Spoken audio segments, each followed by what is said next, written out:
ኣብ ትግራይና ዝዓበየ ስፍራ ዘሎ ዓብይ ገዳም ኣሎ ክነፋልጠኩም ኢና ዓብይ ገዳም ብምስራቅ ትመፁ እንተለኹም ንአክሱም ትመፁ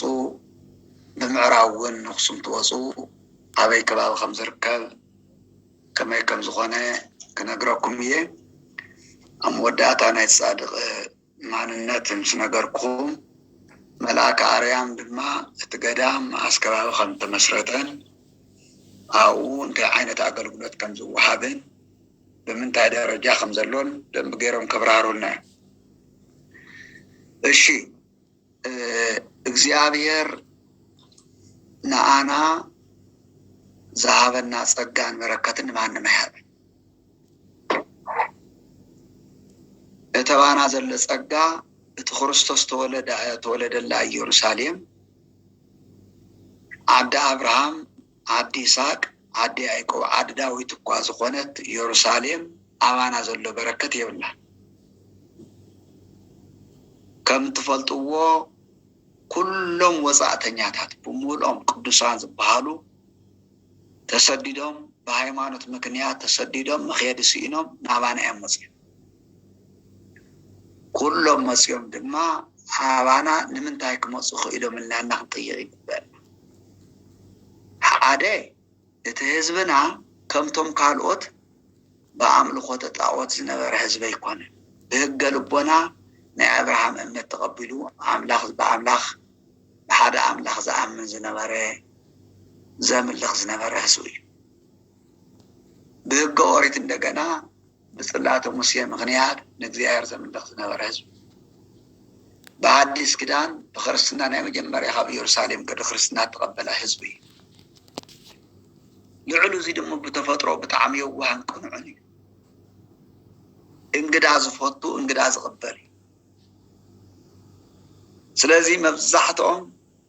ኣብ ሮም ዝነበሩ በሃይማኖት ምክንያት ኣብ ሶርያ ዝነበሩ ኣብ ቁስጥንጥንያ ዝነበሩ እዚኣቶም ኩሎም በሃይማኖት ተሳቀዩ እንተለዉ ናበይ ከይድና ኣይና ሃይማኖትና ከምግብና ክንገድስ ይግበአና ኢሎም ተሓስቡ ኣክሱም ትግራይ ተረኺብና እዮም መፅኦም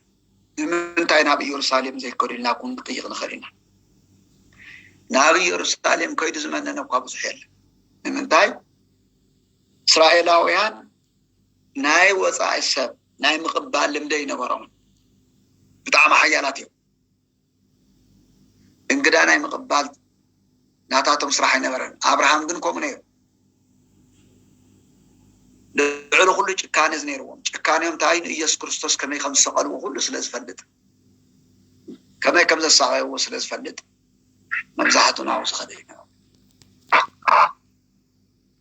ቅዱሳን ብምሉኦም ካብ ደገ ካብ ግብፂ ሲሆኑ ካብ ሮማስ ይኹኑ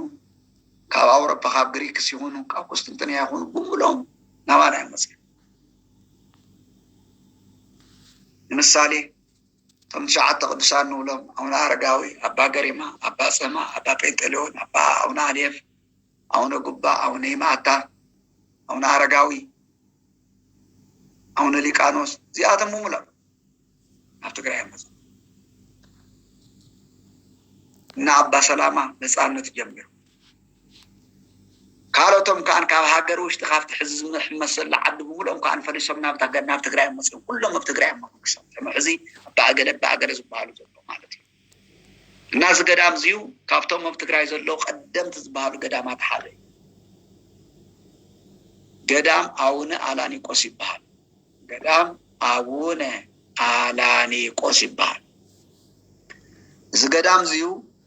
ብኣክሱም ገይርኩም ንምዕራም ትትኸዱ ኣለኹም ውቕረ ማራይ ዝብሃል ምስ በፃሕኩም ሽርሓ ኣክሱም ሓሊፍኩም ኣብ ውቕረ ማራይ ንጭላ እንተይከድኩም ኣብ ማእኸል ንኢድ ንታሕቲ ንሽረ እንትወርዱ ኣለኹም ንኢድ የማን ዝርከብ